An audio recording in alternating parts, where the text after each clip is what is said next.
In today's video, I will give you guys 10 tips for people who are trying to get into Genshin Impact, or the ones that are fairly new and need to learn more tips. So watch every single one of them and leave a useful tip down below in the comments for new players if you're a veteran, and help them out as well. Without wasting your time, let's get started. The first tip should be a given, but don't forget to unlock every single waypoint and statue of 7, because you will need to go back and visit a lot of those areas again, whether it's for a quest or daily commission. Trust me, you will need them to fast travel instead of walking to those locations. For a second tip, you notice I mentioned daily commissions. After AR 12, you will have 4 daily commissions per day that are minigame type missions that you have to finish, and it will grant you a total of 60 primo gems and some small rewards on a daily basis. 40 is by doing all 4 of them, and 20 is by reporting back to Catherine in Adventures Guild in any region. Tip number 3. Focus on building and investing into one main DPS character in the beginning. And I know you might get tempted to do what you do in any other RPG game and try to upgrade every single character. But that's not the right thing to do in this game. Instead, having one character as main DPS and building a team around that one will help you out a lot, especially in the beginning where material is barely available, and you should save some of them for your support and sub DPS unit that will help you in the future to maintain a functional and a good team.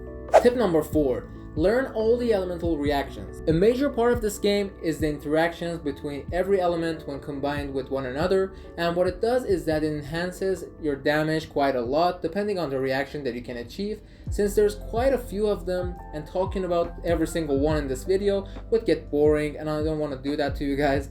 I'll have the reactions on a few pages on the screen, and you can pause the video and either read them or write them down so that the next time you're playing Genshin Impact you can try them out, and they save you so much time, especially when dealing with enemies with high HP, and overall a good way to clear out content whether in open world or Spiral Abyss. Tip number 5. Don't forget your Adventurer's Handbook. It's one of the most useful tools for your account, as it has chapters with some nice rewards and a total of 900 primos if you finish all the tasks, and a quite few more rewards as well.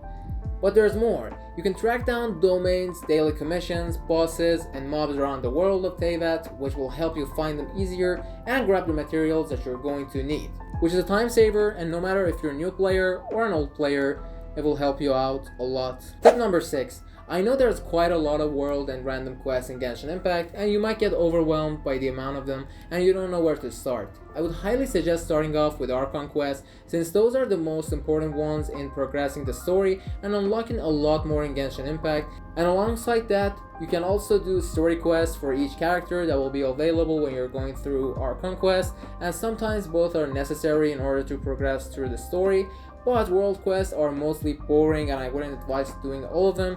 They're not really voiced or have anything interesting happening in them. Maybe do 1 or 2 each time that you have nothing better to do in the game, and after a few days you will probably finish most of them, at least for any particular region.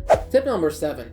When you're spending your precious resin, do it wisely. And what I mean by that, well, when you're a beginner, you don't have to use all of your resin in any particular domain, since the rewards from them in the beginning is not what you would expect, and you would not be keeping them for a long time. Instead, try and use your resin between things like ley lines, boss fights, and for ascension materials and weapon domains as well, so that you can farm a little bit of everything, because remember, you only have a limited amount of resin per day, which is 160, and wasting it all on artifact domains is not a wise choice, especially since the rarity is low in the beginning and they're awful to keep, and you would want to focus on artifact farming after you hit AR 45 and above. Tip number 8. It's true that I said you shouldn't farm artifacts all day in the beginning, but you will still need a lot, and you will have a lot of artifacts even as a beginner. Through doing quests, opening up chests, and defeating bosses, you'll get quite a few, and early on they're good enough, and you want to take advantage of what you get and level the ones that make sense for a particular character and use them so that you can perform better. And I will also be making an artifact guide for every single character in the future, but if you're not in the mood for waiting for that video, you can search it up on YouTube, and there are some fantastic artifact guides, and you can go watch them and choose which one is better for your account and your character depending on how you want to build and use those particular characters. And yes, artifacts are important, but shouldn't be the main focus early on. Tip number 9.